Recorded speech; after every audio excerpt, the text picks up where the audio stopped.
Hi, I'm Russell of Archangel Tech, and welcome to Circuits 101. Today we're going to talk about Ohm's Law and the current and voltage division rules. Let's get started.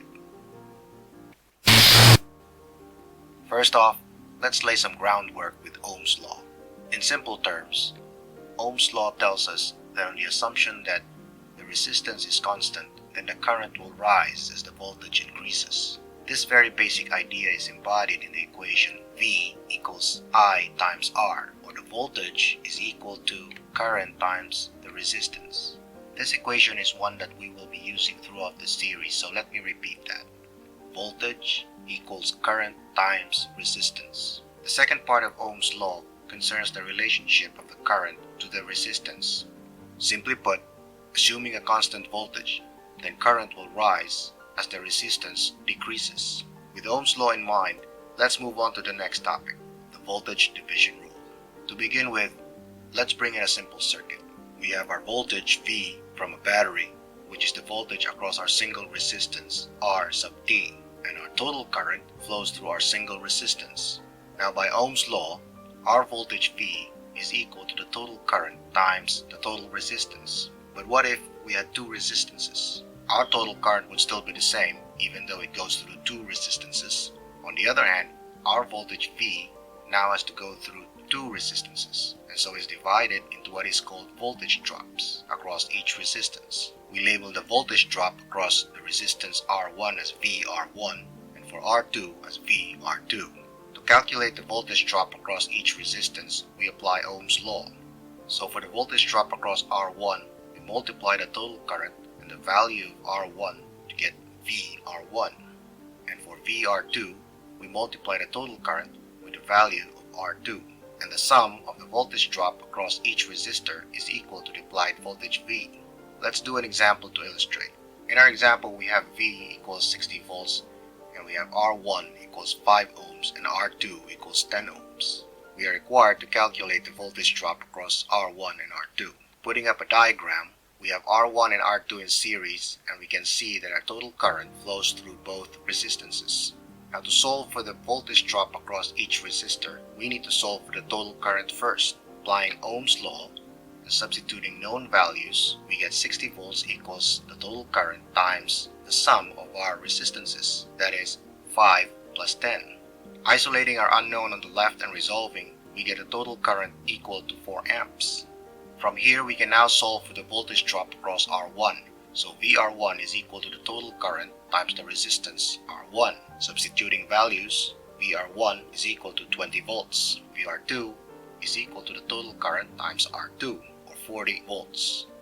Before we move on to the next topic, let's take a second look at our calculations. From our diagram, we can see that the total current, 4 amps, goes through both R1 and R2, and is the same because our resistances are in series. Now because the 4 amps is common to both R1 and R2, we then used it to solve for the voltage drop across each resistance, and got 20 volts across R1 and 40 volts across R2. If we added these two, they would equal our applied voltage of 60 volts. Let's move on to the current division rule. So here we have a parallel circuit, and that being the case, our applied potential difference, or voltage, would be the same across each of our resistances. On the other hand, our current divides into however many branches there are in parallel, so that if we bring in our equation from Ohm's law and rearrange it, our total current would be the voltage divided by the total resistance. Now because we have a parallel circuit, our voltage is constant across each resistance. Our total current, and this is what we are emphasizing here, divides into however many branches there are in parallel, of which there are 3. I1, I2, and I3 in our sample circuit. Adding these 3 will give us our total current. So how do we solve for the branch currents? Well, we apply the equation above for each of the branches in parallel. So that's I1 equals the voltage over R1, I2 equals V, or the voltage, over R2, and I3 equals the voltage V over R3. For the total resistance, we add up the reciprocal values of each branch resistance. Let's do a sample problem to illustrate. Our sample problem here gives us a circuit with an applied voltage of 60 volts and 5 resistors, R1 to R5. R1 equals 5 ohms, R2 equals 3 ohms, R3 equals 6, R4 is 15, and R5 is 10 ohms. We are asked to solve for the total current and the current drawn by R3, R4, and R5. We begin our solution by bringing in our equation. Voltage equals the total current times the total resistance. From this equation, we can get the total current equal to the voltage divided by the total resistance. From here, we can see that we need to solve for the total resistance in the circuit, and the total resistance is the sum of R1 plus the equivalent resistance of the resistors in parallel, R2, 3, 4, plus R5. Now obviously we need to solve for R2, 3, 4 first. To simplify resistors in parallel, we add the reciprocals of each resistance value in parallel, giving us R2, 3, 4 equal to 1 over 3 plus 1 over 6 plus 1 over 15. Resolving, R2, 3, 4 equals 0.57 ohms.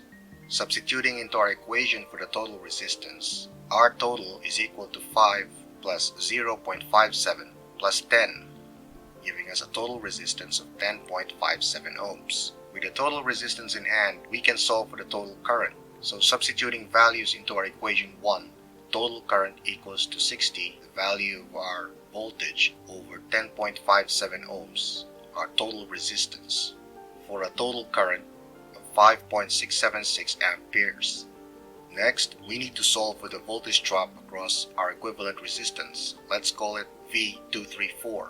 Applying our equation from Ohm's law, we get V234 equal to the total current times R234.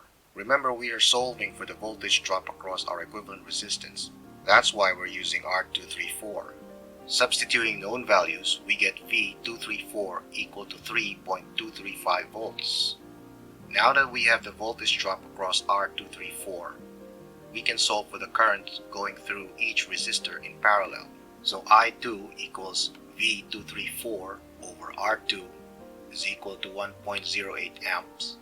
I3 is equal to V234 over R3 equal to 0.54 amp. And I4 is equal to V234 over R4 equal to 0.216 amps.